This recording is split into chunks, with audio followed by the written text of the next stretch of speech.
We're live. Welcome, everybody, to Ask a Wizard. Today, we're going to be learning about the different kinds of resources and paradigms of viewing value itself. And you will be able to utilize said paradigms to attain literally everything you want. Welcome, everybody. Let's see how we got. Wow, 35 people in the chat. Awesome. Showing up on a Friday evening to learn about resources. Those are the winners. Those are the champs. Nice to see you, Parliament of Owls. We are going to get right on into it. And today, it's going to be awesome. This is going to be some really useful stuff. This is going to be... Let me get my little setup here going. Boom. These are going to be principles that you can begin to apply to, as the title says, literally get everything that you want. And it's not an exaggeration. It is possibly, it's misleading in this sense. If you think of it from like a marketing perspective, everyone always talks about accomplishing your dreams. And they leave out the part, which is this. This is the part. This is how you actually acquire anything you want. They don't mention this part because it's difficult. Hey, Dale, how's it going, man? Not doing too bad. Let's see here. Oh, I love seeing that these comments are working live. It's beautiful. Can't like through this though, which is a little bit of a bummer, but I am doing great. Dale's an awesome individual. You should check out his business page. He's got cool stuff going on and great guy. Give it a like, give it a share. You know what to do. Oh, look at this delicious coffee. I have a Kirkland brand cold brew. This is my substitute for energy drinks. I'm in the end games of life right now. We are about to win life, and so I've been burning the candle on both ends. A little sleepy. You'll learn more about that in the future. So with that said, let's get started. Different kinds of resources and the paradigms of value. How to literally get anything you want. In today's class, we are going to be learning a paradigm for viewing value, different kinds of value, the most overrated kinds of value, the most underrated kinds of value, the heuristics for value analysis, and the value stack heuristic. As we mentioned in previous episodes, heuristics are mental tools that aren't necessarily true, but more like, think of them almost like a rule of thumb or a mental tool is the best way to describe it, for accomplishing different things in different situations. And we're going to be giving you two extraordinarily valuable ones today. So with that being said, let's get right on into paradigms for viewing value. A paradigm for viewing value has been propagated for the last 50 years. Propaganda has been being used against you, and it is part of our media, it's part of our education system, it's part of our financial system, it's a part of the way your life is literally designed, believe it or not, that is all encompassed in this particular paradigm, which is that value is inherently money and money derivatives, and in some cases time. This is the paradigm that people are taught to think about, and it initially came out of almost a misunderstanding of Mr. Adam over here. The Wealth of Nations, to be exact. They basically interpreted it as just the transaction of resources, and they forget the beginning part of the book, like most people who are illiterate do. They just go and read the Cliff Notes, and they're like, well, what did my professor say? But no, the majority of the initial part of the book is discussing how resources are vastly diverse. There's services, there's time, there's money, there's food, there's protection, there's safety, there's adventure, there's endless amounts of resources that work together and have different value accordingly. What was that? Oh, well, thank you. DM to let me know that there's lots of people watching. Why? Why would you? Thank you. Now I will stop the show where there's lots of people talking to... Never mind. I know what you're just being a cool dude. Hype man. I love you. All right. But the thing is this propaganda, this paradigm is not reality. There are a vast array of different kinds of values, and you can utilize this knowledge to basically build the life that you want and leverage the life that you want and get everything that you want if you're able to balance out the value equation. And that's what we're going to learn about today. So right here we have different types of value. This is just giving you a brief overview. It's ironic. People used to understand that value wasn't money at all. Money is just a symbolic representation of value. In fact, money is based on the reputation of the United States right now because we don't have a gold-backed dollar anymore. It's a fiat currency. So it's actually, it doesn't have much value, but it's the first thing that comes to mind when someone's like, how much is that worth? You think money. But as you can see here, resources are soil, food, water, energy. These are things that you need to survive. If you don't have them, you die. But other ones that one of the ones that people undervalue the most is time. Your time. People will go and exchange your time for minuscule amounts of money or for very little payoff. Like, for example, watching a bad movie. You'll go and sacrifice 3 hours of time to watch something you didn't even enjoy. It's bizarre. It really is bizarre how flippant we are with time because it's such a finite resource that we have and it's so valuable. There's land.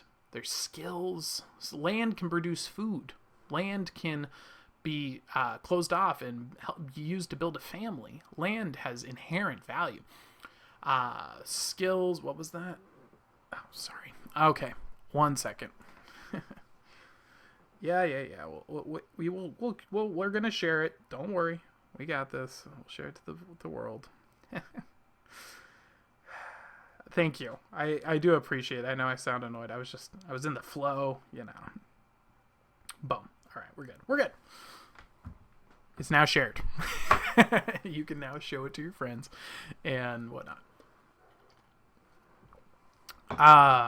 And keep in mind, this is just the live version. The full upload goes onto YouTube, and you'll be able to share that with your friends and family afterwards, comment, all that good stuff. This is just for people who want to come and join the discussion and learn about the topic live.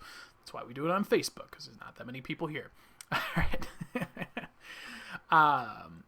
Where were we? Number 4, skills. So skills, these are your ability to mow a lawn, your ability to build a fence, your ability to market, your ability to do sales, your ability to do accounting. These are all skills. These are all inherently valuable things. And it's weird because the propaganda is incredibly strong. You immediately, your brain almost heuristically turns that into money. Like, oh yeah, I do accounting for money. Or like, oh yeah, I mow the lawns for money. And it's like, that's a symbolic representation of money. It's a useful tool, a resource, but it's just one kind of resource.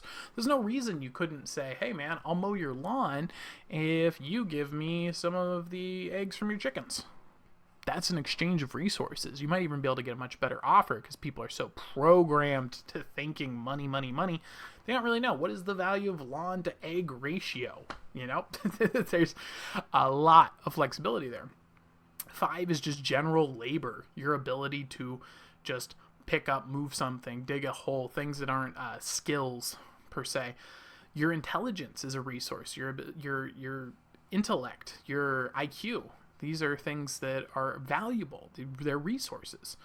You have social connections, the ability to know people who have resources or abilities and skill sets. That's a resource in of itself. Another one is experience. Experience or wisdom is having done something before gives you value. It's an inherent resource that you have access to that's very hard to attain and has a lot of value. 9 is health. That's kind of tied in with time too, because if you're unhealthy, you lose time, and health can make the time that you do have more valuable. It's a very useful skill. Food, obviously, you don't have food, you die. It doesn't get much more simple than that. So this is just giving you an overview to kind of widen your perspective when we're talking about value and resources here, rather than just fixating on money. Let's think about value from a more open paradigm.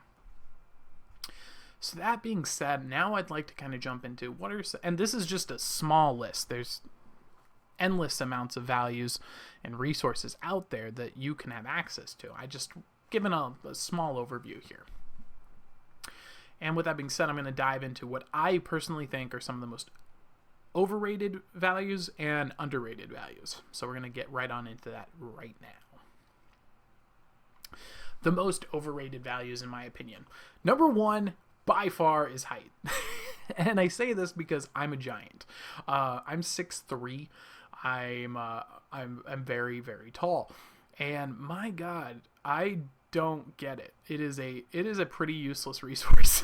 it's so, people hype it up so much. People who are not tall talk about being tall so much, and they're so angry at people who are tall, and I don't understand it at all, because it has no inherent value. You typically die younger. It makes you really bad at hide and seek. It makes you a bigger target in war. It's just okay, I can get something off the top shelf without a stool. Wow, yay. Okay. Oh, some girls find it more attractive. You can buy shoes with like 1 inch of a sole and it'll make you an inch taller. The entire resource is defeated by buying shoes. It's ridiculous. It's a very stupid resource. It's extraordinarily overvalued. The second one, for sure, for me, this one just blows my mind, is people trying to be famous. I do not understand. That's why we have this picture. The height one was a little bit of a joke.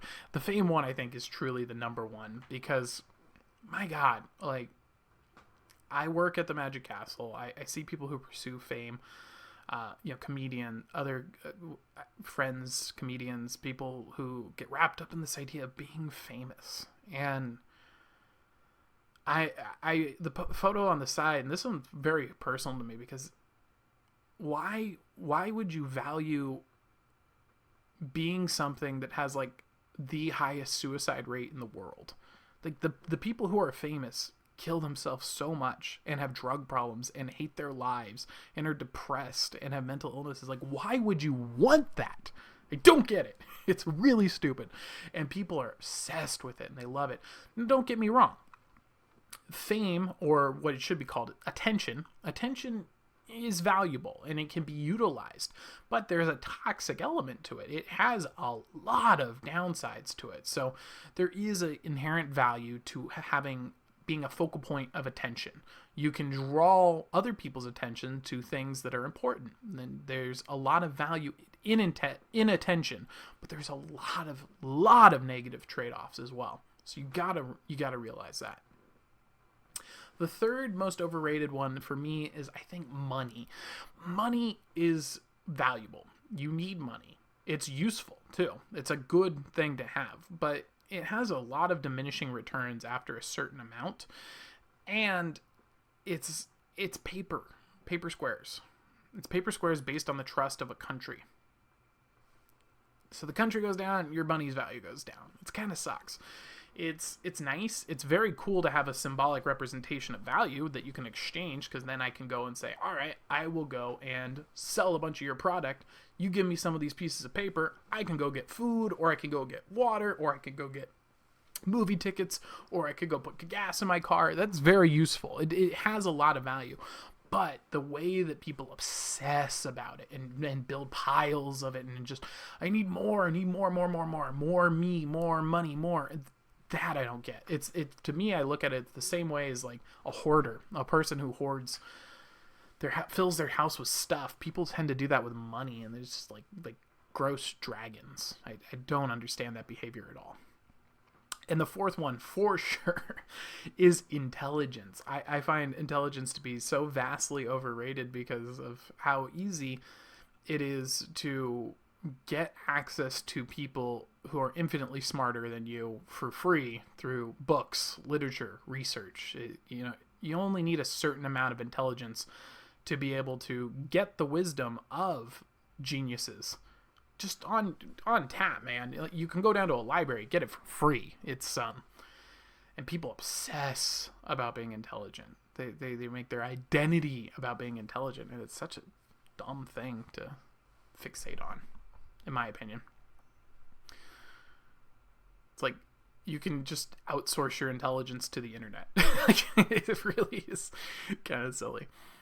So that's my most overrated values. Now we're going to go over some of the ones that I think that are undervalued. Most undervalued is, for sure, in my opinion, time. This is the one that people just throw away their time for no reason. They'll go and be like, oh yeah, sure. What? It's 4 years. 4 years. Had a job and then I'll just get out. That's 4 years of your life. You never get that back. That's a very huge chunk of your time. People throw it away on the most useless things too. Oh yeah, I'll just go binge watch Netflix for 6 hours. Really? 6 hours?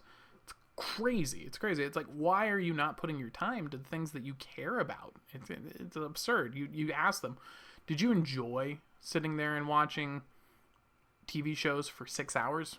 No. Most of them say no.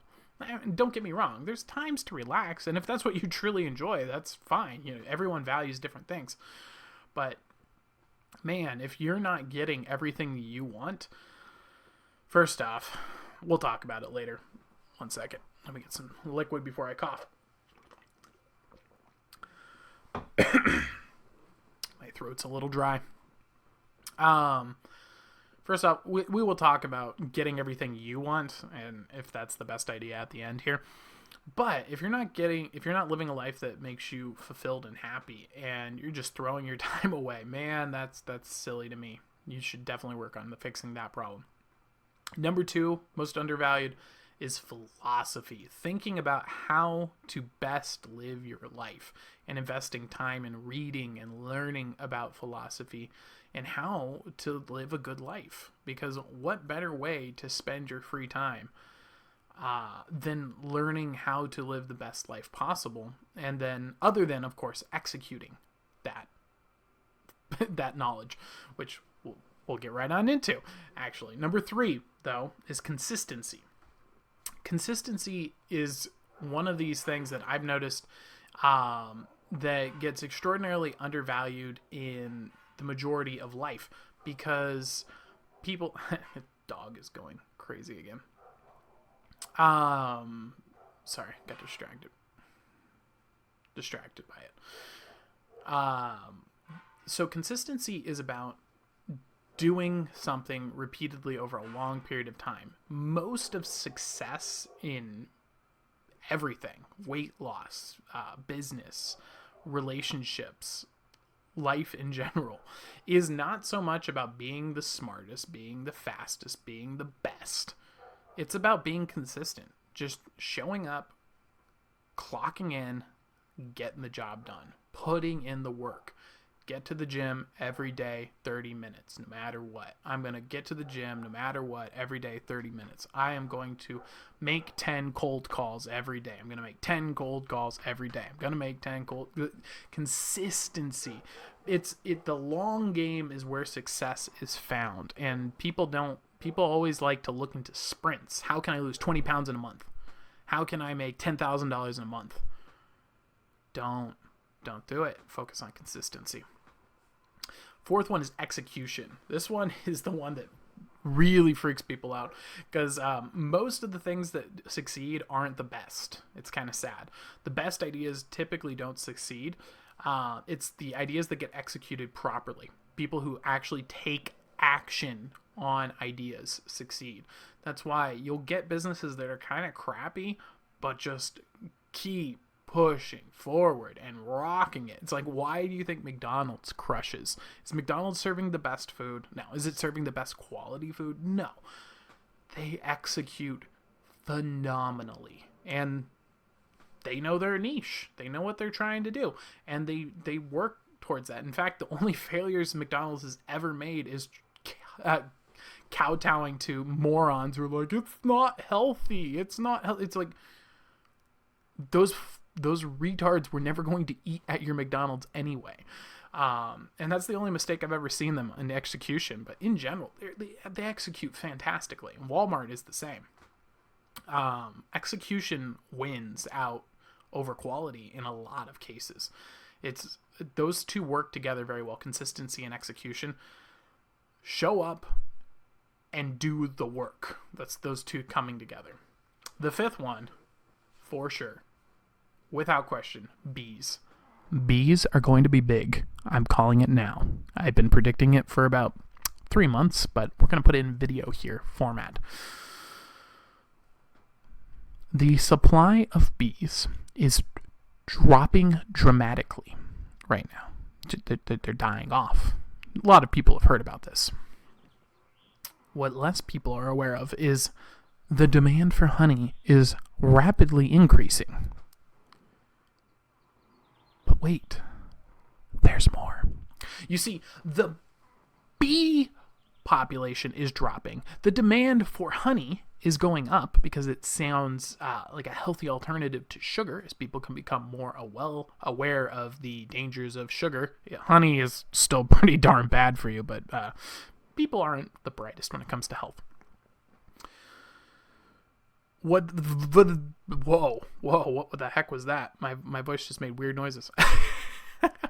What most people do not know is that the majority of our honey on the market is fraudulent. There was a massive scandal. China put out more honey from China in a year than could be produced from all of the bees in the entire world in 10 years. Think about that. They were cutting their honey with corn syrup, rice syrup. They're fighting the systems and putting it in. It's such a huge problem. 90% of honey in stores is fake or cut with fake filler. 90%. So, what's going to happen is that information will eventually reach the public's consciousness. And when that happens, you will have a dramatically decreased supply, a massively increased demand, and the demand for actual high-quality real honey is going to skyrocket. I believe bees are going to be the next caviar, and I'm predicting it right now. So that's why I'm going to be investing in bees as a value, as a resource. By the way, just a fact, your dollar has lost 80% of its value. That means if you hold $1 in your hand and wait 20 years, you have 20 cents left. If you took a jar of honey and held it for 20 years, if it was worth $5, it would now be worth $7.50. It's increased by 50%. That's accounting for inflation. That's right. Honey has increased 50% over a 20-year period on its own. So, much better investment than it's also shelf stable, never goes bad. Naturally preserved, has antibiotics, and extremely calorically dense. It can be used to preserve foods, and has medicinal purposes as well. So, bees, get in on it. So now that we've gone through all these different kinds of resources and had a little fun talking about what's overrated, what's underrated, the idea here is what I'm trying to do is get your guys' brains starting to stretch out a little bit more. I want you to start looking at the world in a different way, and that different way is what I'm going to teach you right now. A heuristic for value analysis. I'm showing you all the different ways that value can be looked at because it's an extremely useful paradigm, a very useful heuristic to look at the world from different perspectives so that you can see what you can leverage. The way that I recommend looking at it is this heuristic of viewing opportunities from a video game stat breakdown. And what better way to show that than the greatest video game of all time? Shout out to Blake Cornwell. Shout out to Brett Cornwell. Tony Hawk Pro Skater. This is the greatest game. Everyone knows it's the best game of all time, for sure.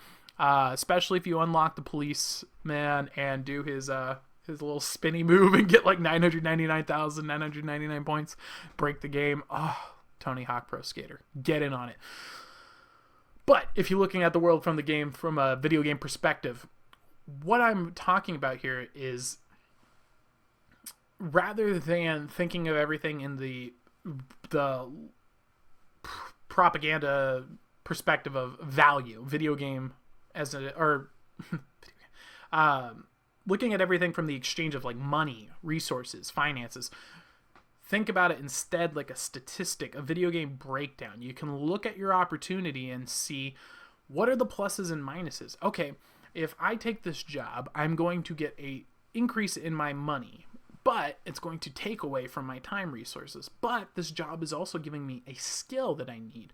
So I can leverage that skill and that money together to get a degree, not a degree from school, like a trade, like a certification. That's the better word. Do not go to college.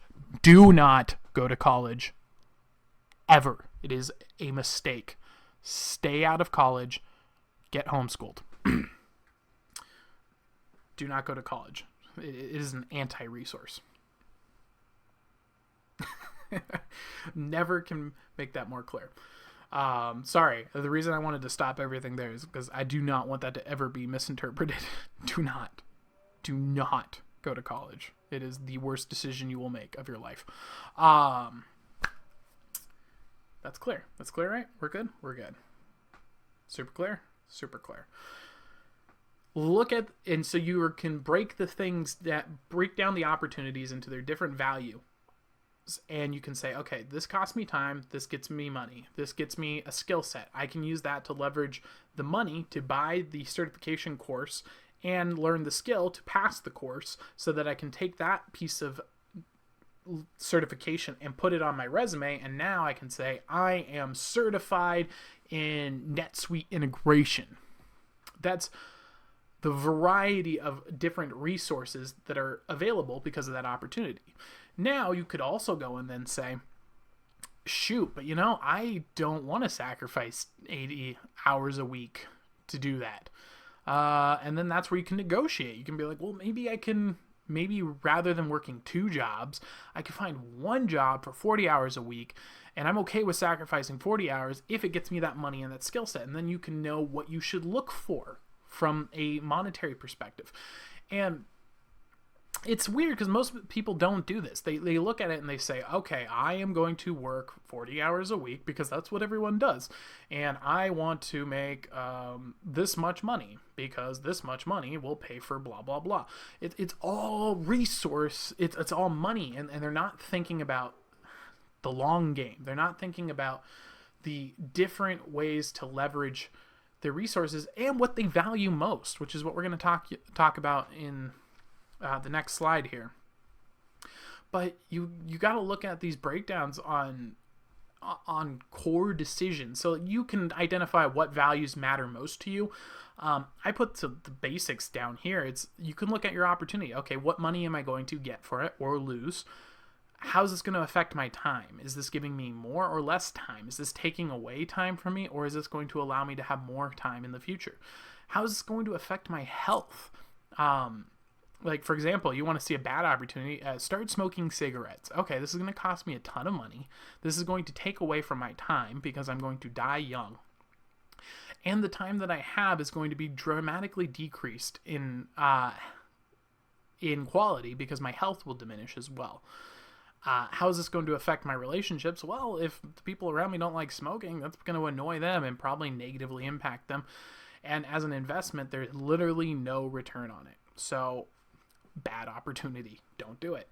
You can look at it through, but you can do this with things that aren't as obvious. You could go and say, like, should I take a part-time job where I'm going to get a skill that I can leverage, or should I get a full-time job where I'm not getting any skills really, but it's going to pay me enough to afford something that I don't really need? And okay, well, it got me the money. Do I really value the car that I have so much that I'm not willing to do the 20-hour job, which is going to give me more time, which is going to allow me to have the less money, more time, and invest instead into my skill sets and in my future jobs that I actually care about? These are ways that you can start to look at value by breaking it down into its video game stats. And if this is hard for you to do mentally, write it down. take a pen and paper, literally write it down, just like Tony Hawk over here, okay? You can literally write down what are the things that you value most and how is this impacting them on a scale of 1 to 10. And make sure it's plus and minus, because you can say this negatively impacts me here, positively. So plus minus 10, essentially. Does that make sense? Like clear? So you see the Tony Hawk diagram here, how it's got like the buttons. What I would recommend doing is getting a piece of paper, put a line down the middle, 1, 2, 3, 4, 5, whatever number of values you want to attribute. And the more you add, the more complex it gets, obviously. You can go as in-depth or high level as you want, depending on like the importance of it. If it's a small opportunity, it's not going to be a huge impact either way. You don't have to do too complicated, but if it's going to be something that's very important, then or impact a lot of your life, you might want to break it down further.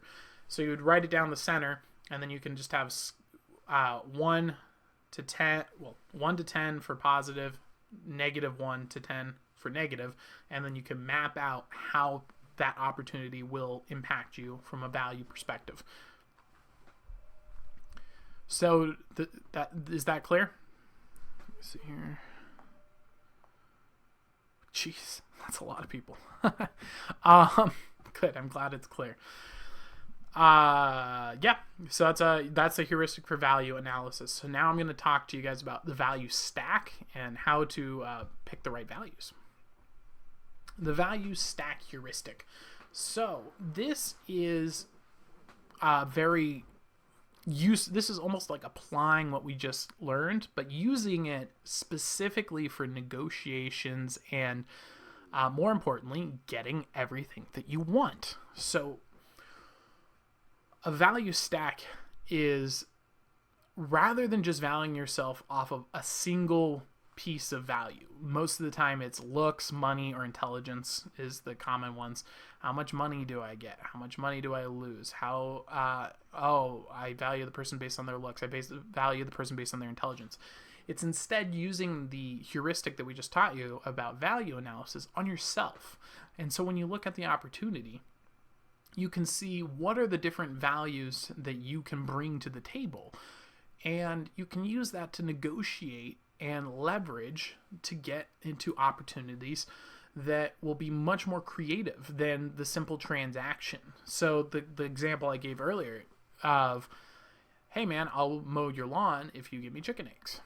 There's no monetary exchange there. Maybe that guy charges $5 a dozen for his eggs. Well, we could figure out how many eggs that is for lawn, but why do that? Why not just say, how many eggs do I need? And that's an example of how you can start leveraging different skills that you have in equal or more valuable ways, and this gives you access. So maybe you don't have a job right now. If you don't have a job, you have a plethora of time. If you have a plethora of time, time is a valuable resource that you can exchange for things that you need, like food, money, housing. I'll watch your house for you. Now you just got a place to live for 5 days, and you're going to get money for it too. Boom. That's an example of how you can leverage the resources you have. That's the value stack heuristic, is figuring out what value you bring to the table in any given opportunity from more than one perspective. And using that, you can create value outside of just that one metric. I totally just lost my train of thought there. I'm sorry. What was I saying? Oh, so you can go and you can go and create value that will let you make offers. You can go and create value outside of just monetary. So you could bring time to the table. You could bring money to the table. You could bring creativity to the table. You could bring services to the table. And you can use that to basically punch above your weight in terms of negotiation, where someone's coming in and says like, oh yeah, I want $60,000 a year and I'll take the 40-hour week job. Maybe you can come in and be like, okay, I'll do it for 45 a year, but do it for 20 hours, but I guarantee you I'll get the same results as the previous person in that role. And if I don't, you don't have to pay me my paycheck. Spooky, weird, crazy, right? But maybe it will work. And I don't know if that offer that I just came up with is even legal, so don't look into the legalities of that kind of stuff. Don't take advice from wizards on the internet about applying for jobs. But you get the idea. You get the philosophy. You get the concept. That's the value stack heuristic. What is left? Well, these are all very useful things. These are all cool tools, but we're missing one key thing. And that's the pragmatic takeaways. By using multivariable analysis, you can think of the situations like a stat breakdown. You can see the world from different perspectives of value. And what we've left out here is you can create value, but do you even know what you really value? Most people don't think about that. So people exchange their time, their health, their relationships for money, when what they really don't need is money. They want to go on vacation and travel the world. That's a type of value. You need to figure out what you value personally and prioritize your stats accordingly. So get into offers that increase the thing you value. So if you value freedom, then you should get into opportunities that increase your freedom, not decrease your freedom. Or if you're going to sacrifice freedom, you need to at least be doing it in such a way that is advantageous to the long game of getting free. Once you know what you really value, you can create value stacks that are equal or greater value than what you want. So this is what I mean when I say you can literally get anything you want. All you have to do is figure out, okay, what do I want? What do I really want? And then find out what are the sacrifices, what are the value propositions that I need to make to attain that. So if your goal is to travel the world, find out what it really would cost, how much time it would cost, how much money it would cost, and all the different values that are associated with that. How much food are you going to need? How much water are you going to need? These are expenses that come into play. And you can break them down and you can find out. And you can say, oh, I need X amount of dollars and I need X amount of time and I need X amount of food and water and the whole list. And then once you know it, you can go and proactively pursue getting those things. Go and find out how to make the offer. I want to do this. What does it cost? What is the actual cost? Then start creating strategies, value stacks to get those things so that you can go and get what you want. And it works with everything. If you want a mansion, okay, how much does it cost? What is the land? What's the real estate market like?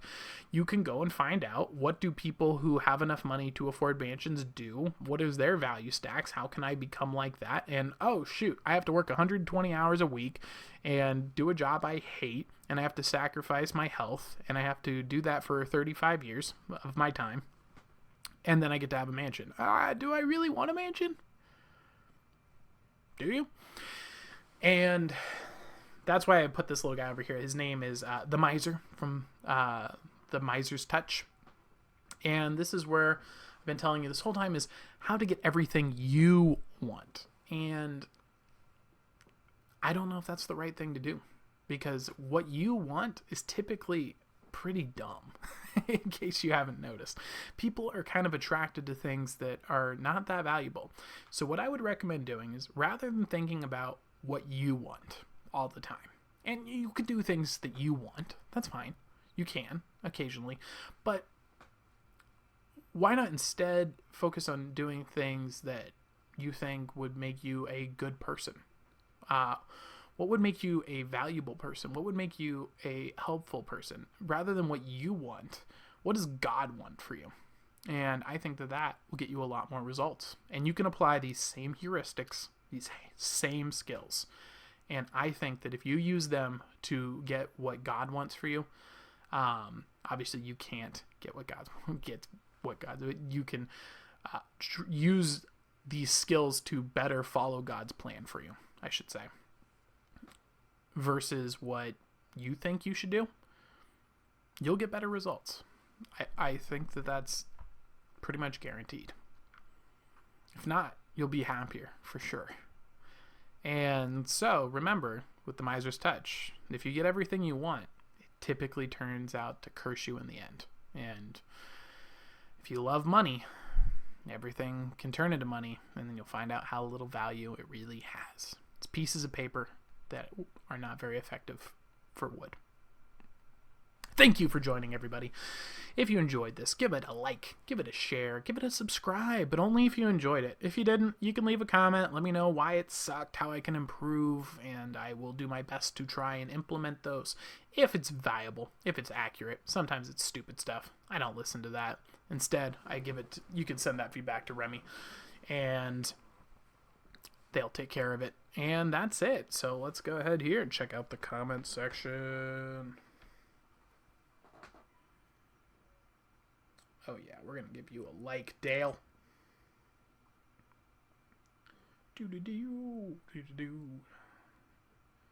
Wow, no troll comments today. Great stream. Keep it up. Thank you, thank you. Oh, you guys are awesome. I've been doing a lot of banning on my Instagram. By the way, thank you so much for all the support on Instagram. It's kind of crazy. We hit I think we're over 2,500 people. It's nuts. That's a lot of humans. It's a lot of freaking humans. Thank you. Thank you a lot. I'm glad you guys are enjoying these. And, man, we're at 55 people. We got 55 owls from the Parliament of Owls here today. And on a Friday night, learning about philosophy and value and resources and how to live better lives. Man, gives you hope. Gives you hope. There's people out there that really want to make the world better and make themselves better to improve the world. And I really love that. Thank you for tuning in. No real questions though. Looks like just a lot of love. What can I do if I'm completely broke and what is that? Is this a troll?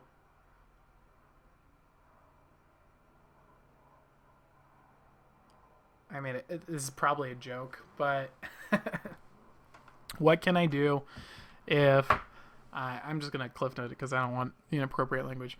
What can I do if I'm completely broke and suck at everything and have no intrinsic value? I want to be a millionaire. Okay. First off, why do you want to be a billionaire? Oh, you don't know? Right. Well, let me guess. Well, I want to be free. Oh, you want to be free. Okay. How much does freedom cost? What are you defining as free? Homeless people are pretty free. They live in tents. And they forage food from trash. Is that what you want? You can get that. You can have that right now. It doesn't cost you a dime.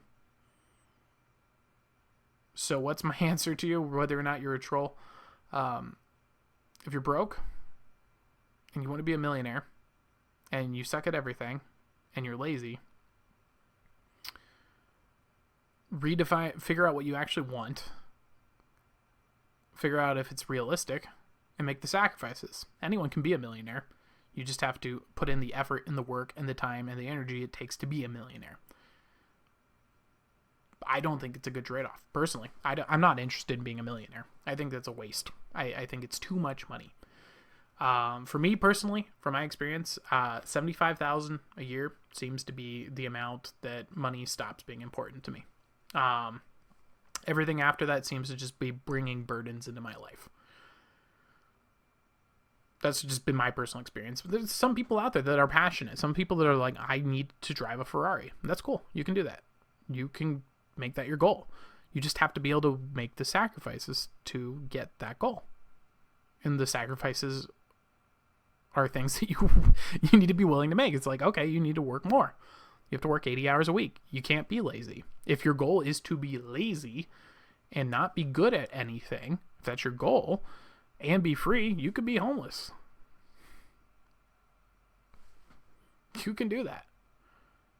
So I don't see what your problem is. Why do you want to be a millionaire?